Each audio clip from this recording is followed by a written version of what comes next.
1. ದಾಳಿಂಬೆ ಹಣ್ಣು ತಿನ್ನುವುದರಿಂದ ರಕ್ತದ ಕೊರತೆ ಪೂರ್ಣವಾಗುತ್ತದೆ ಮತ್ತು ದೇಹದಲ್ಲಿ ಹಿಮೋಗ್ಲೋಬಿನ್ ಮಟ್ಟ ಹೆಚ್ಚುತ್ತದೆ.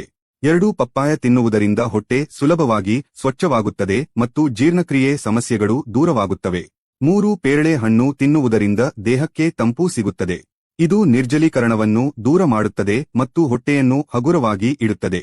4. ಸಪೋಟ ಹಣ್ಣು ತಿನ್ನುವುದರಿಂದ ದೇಹಕ್ಕೆ ತಕ್ಷಣ ಶಕ್ತಿ ಸಿಗುತ್ತದೆ ಮತ್ತು ಇದರಲ್ಲಿರುವ ಖನಿಜಗಳು ಮೂಳೆಗಳನ್ನು ಬಲಪಡಿಸುತ್ತವೆ.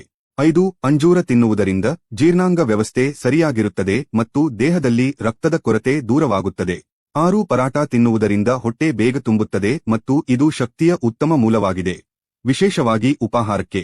7. ಪೂರಿ ಮತ್ತು ತರಕಾರಿ ತಿನ್ನುವುದರಿಂದ ರುಚಿ ಮತ್ತು ಶಕ್ತಿ ಎರಡೂ ಸಿಗುತ್ತವೆ, ಆದರೆ ಇದು ಎಣ್ಣೆಯುಕ್ತವಾಗಿರುವುದರಿಂದ ಸೀಮಿತ ಪ್ರಮಾಣದಲ್ಲಿ ತಿನ್ನಬೇಕು.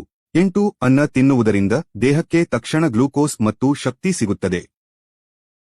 Download ShareChat.